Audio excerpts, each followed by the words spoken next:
Hey guys, Dringus here. Long time since I made any videos, but we've had this hot ass summer and I've just been riding.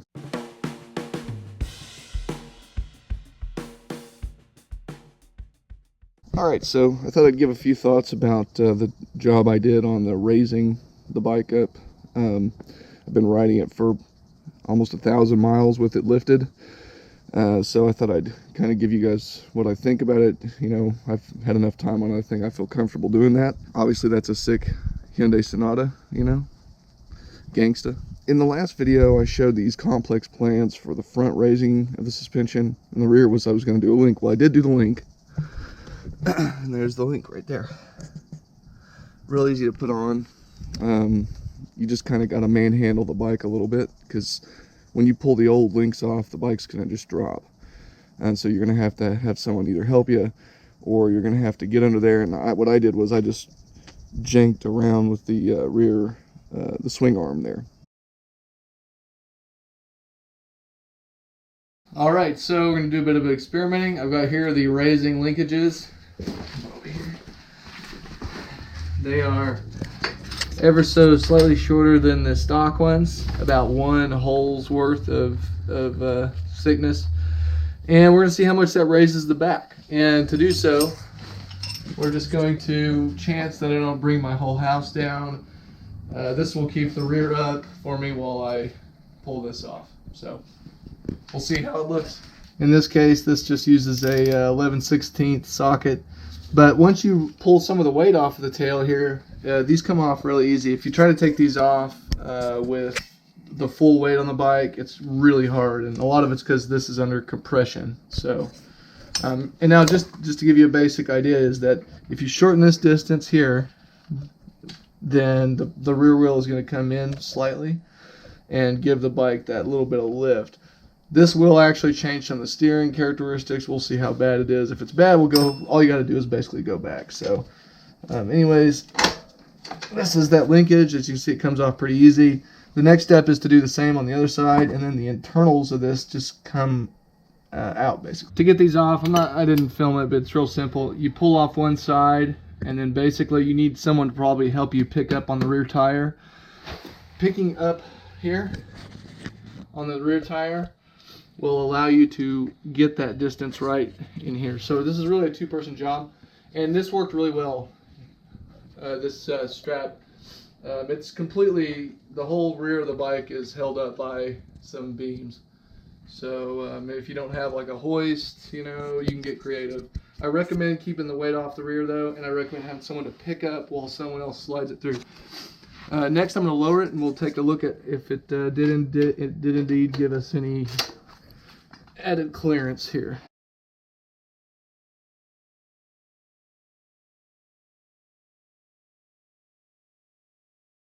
Got the same suspension set up. These are just ratchet, you know, things, but I basically pulled the bike up so that it is going towards the top of the suspension. What we're going to be doing, in case I can't film this, is I'm going to take the Allen key to these. We're just going to loosen them, and then there's a couple more under here. We're going to loosen them, and we're going to do it one side at a time. So I'm just going to loosen it and pull down on this. Now at the top, this is the factory setting, there's about 8 millimeters of excess. Now we may actually have to go slightly above that sleeve. I don't think that'll be a problem, but probably ideally you would only go, maybe we'll start by just going to the very top of this, just making it flush, so for safety, you know. Otherwise the bike sits like this a little bit too much. As you can see now, the tubes are level with the bars there. And we look down here,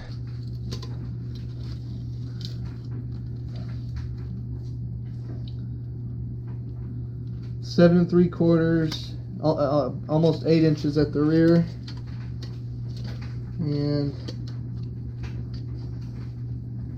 7.5 in the front. So that's 1.5 inches basically of overall. And the kickstand still works, although it's leaned over pretty good. I'm going to modify that so it sits. The thing that I noticed is it sits a little more comfortable, and we'll go take her for a test ride and see how she operates. In the front, what I did was I tied off to the rafters in the garage with some ratchet straps, and I literally hooked them up to the front of the bike here, and I just lifted the bike up off the ground. It's kind of ghetto. It worked. It's kind of dangerous because when you're bringing it down, you know, you let off the straps and the thing just drops. So I ended up having to catch, you know, all the front weight of the bike. But we got it down. No one got hurt. So, yeah, whatever. So anyways, what I did was I lifted the bike up and I lowered the tubes down within the rings here. Now, I've actually gone below the top of the ring. I don't know if I'd recommend that. Although I haven't had any problems. And I've been taking it on some off-road, popping curbs, hopping off curbs. Just doesn't seem to matter. So, in this case, I wasn't really willing to go any lower than this. And I actually have about perfect geometry as to where it was. I don't know if you can tell, but that's significant ground clearance difference. Significant. So significant, in fact, I had to extend the kickstand. So I've got about, you know, an inch of wood here with a lot of straps and a Coke can. See, I just wasn't willing to go and buy a new kickstand. It just didn't make sense to me. Especially since if I sell the bike, I'm just gonna put it back to its factory low condition. So, and I'll, you know, whatever. But you know, why go completely modifying everything if you don't need to? This has worked just fine.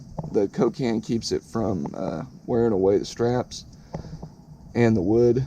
And you know, I have had zero problems with this, even though it looks ghetto and people ask me about it. But you know what? It's function over form. And in this case, you say, why would I do this? Well, I had a comment in another video that said, why don't you just sell it and get another one? And I thought, you know, maybe I made my first concept too complex. So let's meet somewhere in the middle. You know, you can get what you want out of the bike. I want to pop curbs, and I was actually running into a situation where when I would go up a curb, I was scraping. And not on the curb at my house, but a few times I've kind of got hung up. And so now, never. I haven't got hung up one time, and I've popped up some pretty high curbs. So I'm just being honest, I'm more of an urban off-roader than a off-road off-roader. Now, one of the problems is obviously I don't have the full suspension travel of a XCX standard. So you got to keep that in mind. And when you change the rear suspension, you're going to have to start fiddling with the dampening and preload settings. It's a little stiff, and you want it that way for what it is. So off-roading's a little rough, you know. It's not the best, but it does the job. All right, as for the handling, whenever you change that rear link, you're gonna change the dynamic of the bike. The bike steers more sharply now. And I really notice it when I'm riding hands-free. Say I'm adjusting my gloves, I've got the cruise control on, that kind of thing. It wants to dive into turns. So it's not a big deal, but it's definitely going to change things. And some people prefer it a little snappier. It's pretty fun to ride like this, I'm not going to lie. I feel more confident. It's noticeably higher, and where my feet are on the ground, I'm 6'3". It's much more neutral now than it was before. So I think it's worth it in the case that I did. And in this way, I can just go back. I simply bring the tubes back up and put the old links on. And then it's factory low again. So I would say, you know, if you're looking to raise a bike, and even if you have a standard Tiger and you're looking for a little more oomph out of it, you could get really significant lift. I mean, it is very noticeable. You would have the equivalent of, I think, BMW GS 800 ground clearance if you have a standard Tiger. That's pretty awesome.